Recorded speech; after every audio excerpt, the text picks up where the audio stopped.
Laki sa Hirap by Louis P. Gatmaitan. Ang buhay ni Milet, ang babae sa storya, ay isang kwentong puno ng hirap, ngunit tigib ng pag-asa. Lumaki siya sa isang pamilyang kapos sa kabuhayan, madalas walang sapat na pagkain, luma ang uniforme at hirap ang mga magulang sa pagtustos sa pang-araw-araw na pangangailangan. Hindi ito kwentong pantasya. Hindi ito katang-isip. Ito ay kwento ng maraming batang Pilipino, mga batang laki sa hirap, ngunit hindi sumusuko. Maraming Milet sa ating paligid, yung mga batang naglalakad papuntang eskwela kahit walang baon. O kaya yung mga batang nag-aaral sa ilalim ng ilaw ng poste. Yung mga batang tumutulong sa magulang, nagbebenta ng gulay, ng kakanin, ng yelo, para lang may pangkain sa hapunan. Madalas natin silang hindi napapansin. Minsan, tinatawanan pa ng iba, ay, luma na ang damit.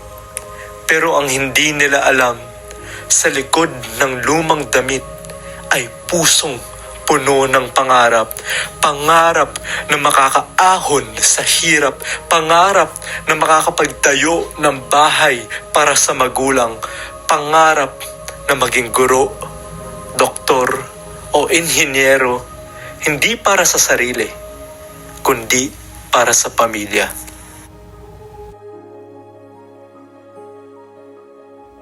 Si Milet, gaya ng marami, ay hindi pinaghinaan ng loob.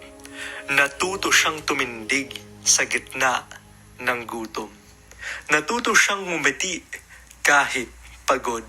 Natutunan niya ang tunay na yaman ay hindi nasusukat sa dami ng pera, kundi sa tibay ng loob, sa pagmamahal ng pamilya, at sa paniniwala na may pag-asa pa.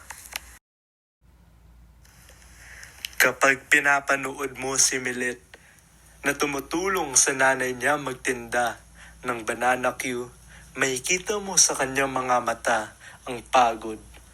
Pero higit doon, makikita mo rin ang liwanag. Ang liwanag ng pag-asa. Ang liwanag ng batang naniniwalang may magandang kinabukasan kahit siya'y lumaki sa hirap. Kung iisipin natin, totoo ito sa ating lipunan ngayon. Maraming pamilya sa Pilipinas ang nagigising araw-araw nang walang kasiguraduhan kung may pagkain sa kanilang mga mesa. At maraming bata din ang gaya ni Milet. Tahimik lang pero may pusong kasing tapang ng bakal. Ang buhay ni Milet ay hindi madali. Bata pa lang siya, ramdam na niya ang bigat ng salitang hirap. Maraming magulang ang nagsasakripisyo, nagtatrabaho buong araw, kahit kulang ang kanilang mga kita, para lang makapag-aral ang kanilang mga anak. Ang buhay ni Milet ay hindi perpekto. May luha, may gutom, may pagod. Pero sa bawat pagod, may pag-asa. Sa bawat luha, may tapang. At sa bawat paghihirap, may aral na kahit tayo'y laki sa hirap, kaya nating bumangon, mangarap at magmahal. Ang buhay ni Milet ay buhay ng marami sa atin.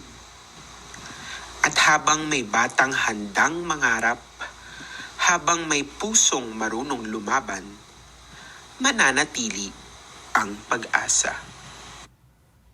Gayunpaman, ang kahirapan ay hindi lang kwento. Ito ay katotohanang araw-araw na hinaharap ng maraming Pilipino. Sa kabila ng pagod, gutom at mga pagsubok, nananatili pa ring matatag ang ating mga kababayan. Ito ang refleksyon ng ating kultura. Ang katatagan, ang pag-asa, at ang malasakit sa isa't isa. Ngayon, ating masasaksihan ang isang pagtatanghal na sumasalamin sa buhay ng isang batang tulad ng maraming sa ating paligid. Isang batang lumaki sa hirap, ngunit hindi nawala ng pangarap. Isang kwento ng pag-asa, sakripisyo, at paniniwala na ang kahirapan ay hindi hadlang sa tagumpay.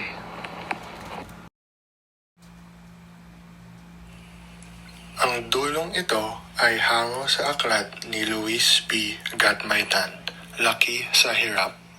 At sa bawat eksena, makikita natin ang lakas ng pamilyang Pilipino, ang kanilang pagtitiyaga, pagmamahalan, at pananalig sa Diyos. Kaya't mga kaibigan, buksan natin ang ating mga puso at isipan habang ating saksihan ang kwento ni Ale bilang Milet. Ang batang laki sa hirap, ngunit may pusong kayang bumangon at mangarap. Lumaki si Ale sa hirap ng buhay. Luma ang kanilang damit at madalas gulay lang ang ulam. Nanay, bakit puro gulay na naman ang ulam natin? Sana may karne man lang minsan. Anak, maging masaya ka sa kung anong meron tayo. Masustansya ang gulay. Yan ang kinakain ng mga mayayaman. Pero nanay, gusto ko rin maranasan ng kumain ng masarap.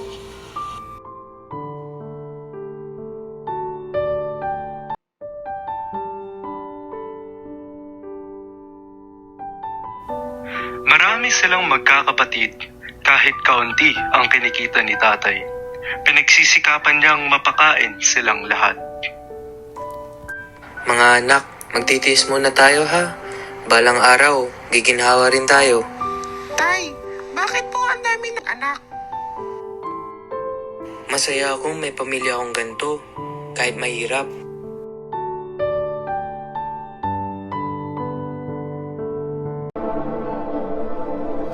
Isang gabi, nagkasakit si tatay.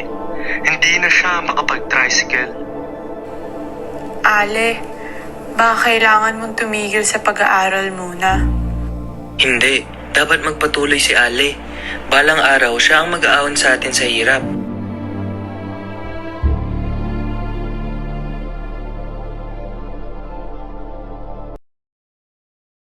Nanay, may naisip ako. Magtinda tayo ng banana cue sa tapat ng bahay. Banana Q? Sige, basta hindi niyo pababayaan yung pag-aaral ninyo.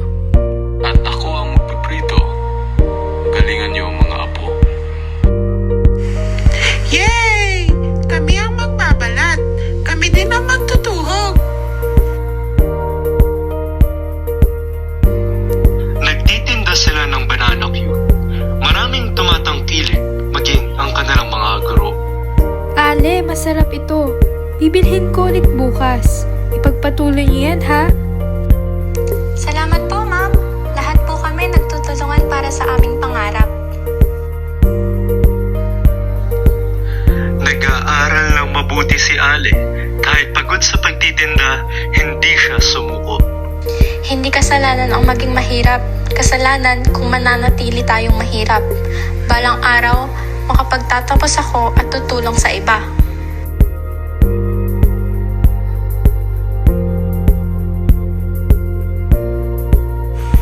Walang mahirap kung may pangarap. At iyon ang simula ng paghahon ng kanilang pamilya sa tulong ng sipag, tiyaga at pagmamahal.